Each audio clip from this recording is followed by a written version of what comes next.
Hey, everyone, it's your host with another jaw-dropping real-life story. That'll show you what happens when family pushes you too far. Drop a comment below, where are you watching from? Or hit that like button if you've ever had to break free from toxic ties. Your support fuels these stories, so let's dive in. My name's Jordan, I'm 33, and for nearly a decade, I carried the weight of bankrolling my entire family, alone. It started when I was 22, right after my dad lost his job in the 2008 crash, spiraling into unpaid bills and missed mortgage payments. Someone had to step up, and that someone was me. While my friends partied at festivals or traveled the world, I was wiring money home to keep the lights on. If this hits close to home, stick around and subscribe. You won't believe how this betrayal unfolded and how I took back my life. Let's go back to the start. After Dad's job loss, the family leaned on me hard. First, it was just grocery money, small transfers to cover food. Then it was the mortgage, utilities, my brother Tyler's college tuition, my sister Emma's cheerleading fees, and Mom's so-called monthly stipend. It wasn't consistent, it was whenever she texted, "Short this week. Can you help?" I always did, no questions asked. No one ever asked if I was okay. No one said thank you. Instead, I got snide remarks. Mom criticized me for skipping church. Dad called my marketing career fake work. Tyler mocked my small apartment. Emma complained I was distant because I didn't drive 4 hours every weekend to visit the house I was paying the mortgage for. Everything fell apart last Friday on a family Zoom call.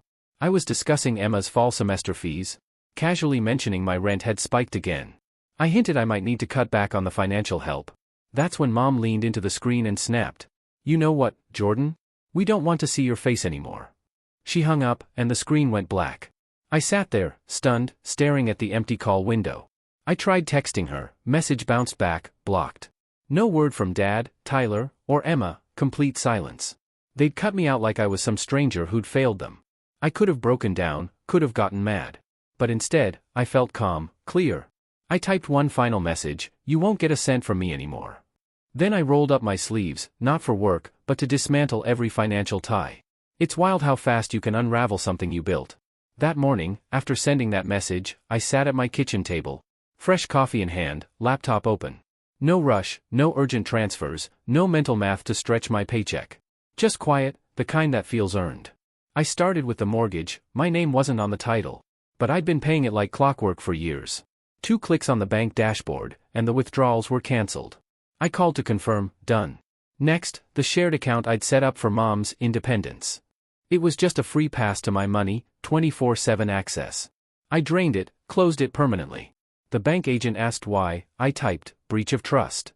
Then Tyler's college portal, still linked to my email. I signed in, deleted the payment method. Added a note in the billing section, no longer covering tuition. It felt incredible, liberating. I canceled the utility payments, dropped the grocery delivery subscription. Even called their rental landlord. I won't be paying rent anymore. Talk to the tenants directly. Awkward pause, then, got it. Just like that, I was free. No big speech, no drama, just a clean exit.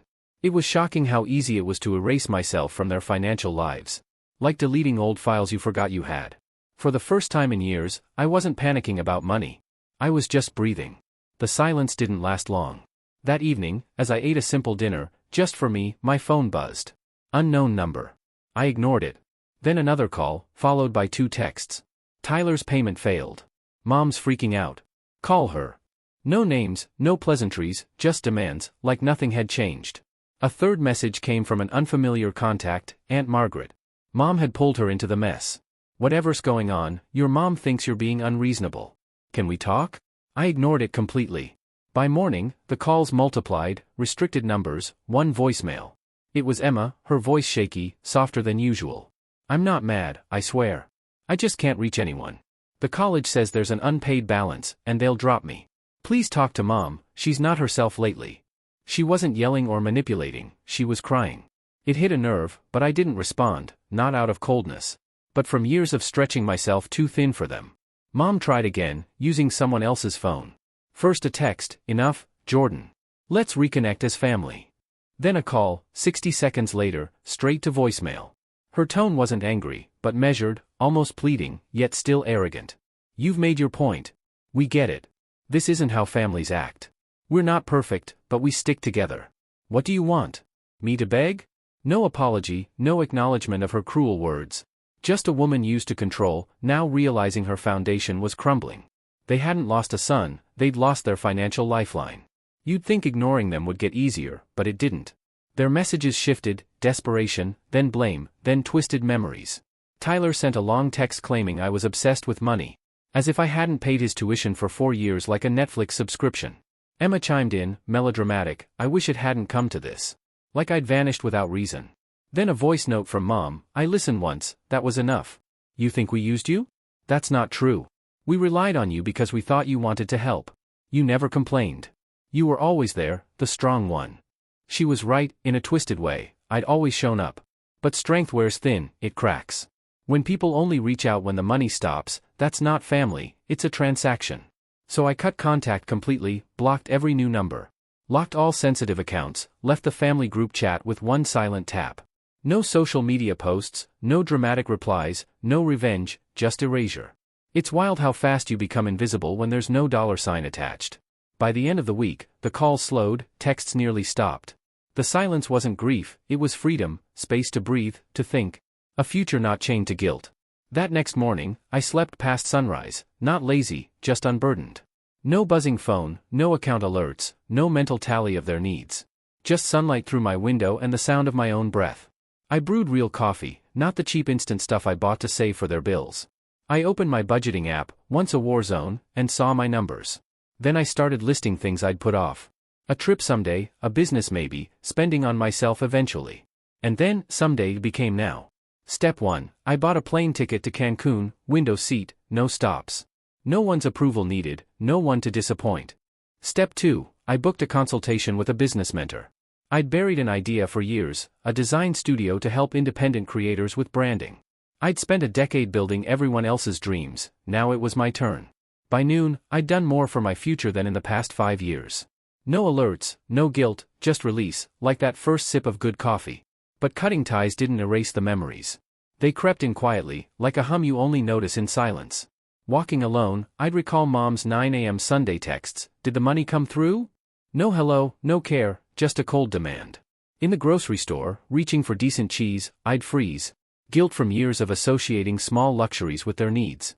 Must be nice, Dad once muttered about a clearance rack jacket I bought. Guess the rest of us just suffer.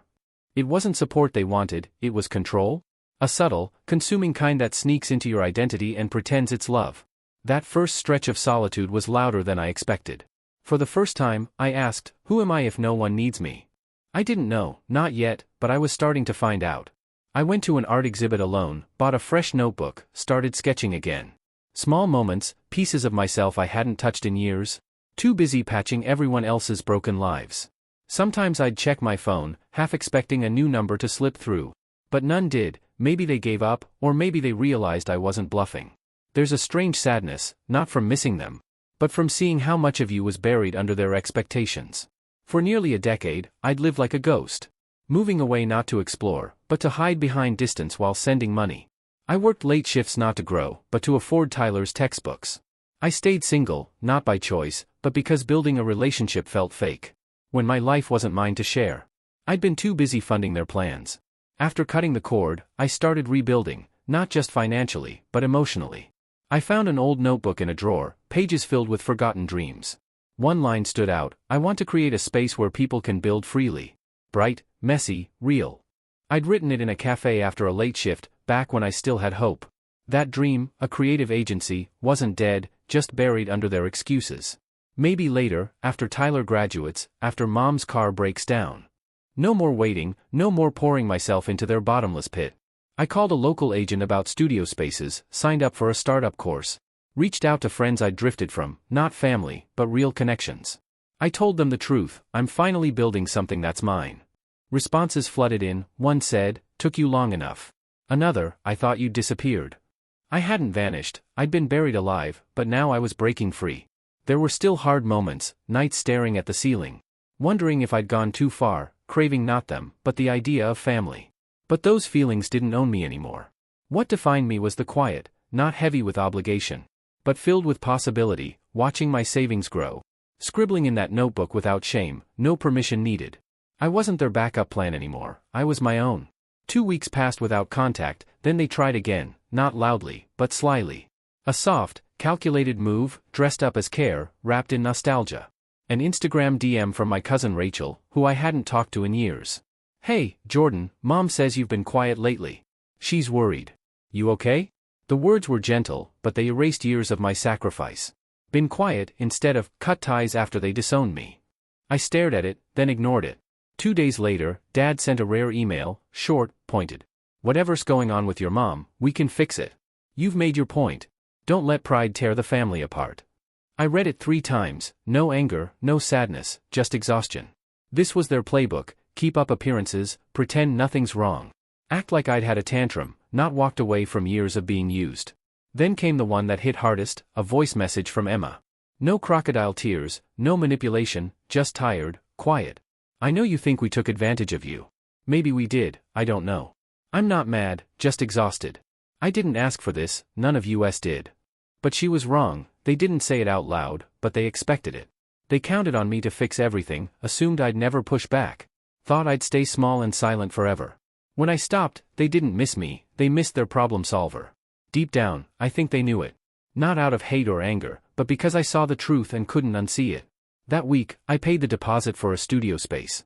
Not perfect, with exposed pipes, uneven floors, creaky windows. But the afternoon light in the back room felt warm, alive. I signed the lease with a piece I hadn't felt in years, mine, not borrowed or shared. I painted the walls myself, white, with one bold green accent wall that sparked energy. I set up a big table, mismatched chairs, shelves with art books from a friend. No announcement, no social media post, just opened the door, sat down, breathed. Some days, their voices still echo. "Why don't you visit more? Emma needs textbook money. Mom's short on cash." But those words have no power now, I don't bend to them. I'm not their bank, not the guy they call when the fridge is empty or tuition's due. I'm just Jordan, and for the first time, that's enough.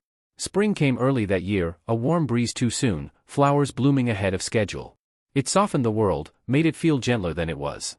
Walking back from my studio, a new number flashed on my phone, unblocked, unknown. Curiosity one, I answered. "Hey," Emma's voice, low, weary. "They want to meet for dinner, just to talk. No pressure. I told them I'd check with you first." Silence hung between us, she waited, like she was used to being ignored. "I think they miss you now," she added softly. I let the quiet stretch, then asked the only thing that mattered. "Did they ever apologize?" She exhaled slowly. "They didn't say sorry. They just want to move forward." A faint smile tugged at my lips, classic. No accountability, just skip the truth and pretend everything's fine. "I'm not going," I said. "Why?" she asked, her voice cracking, not angry, but confused, maybe scared. "Because moving on without owning what happened isn't healing, it's pretending. And I'm done pretending. That part of my life is over." Another pause, then her quiet reply, "Okay. Guess I'll see you sometime." We both knew she wouldn't. The next few weeks were calm, almost eerily peaceful. No more sneaky calls, no guilt-laced voicemails, no "let's talk" texts. They'd finally realized I wasn't coming back, not to send money, not to carry their regrets. What remained wasn't emptiness, it was space. I held my first studio workshop, a branding class for artists. 5 showed up. 1 cried after landing their first client, their thank you notes pinned on my wall. I had dinner with a friend I hadn't called in years, not because I didn't care, but because I never felt I deserved someone who didn't need me. She laughed at my bad jokes, asked about my designs like they mattered. I told her everything, raw, honest, and she listened. I started saving money, not sending it away. Booked another trip, not to escape, but to live, to feel new again. Sometimes I glance at my phone and think, so this is peace, not distance, not void, but freedom. Looking back, I don't regret the years I gave them, it showed how much I could care. But I don't regret stopping either, it showed how much I could care for myself.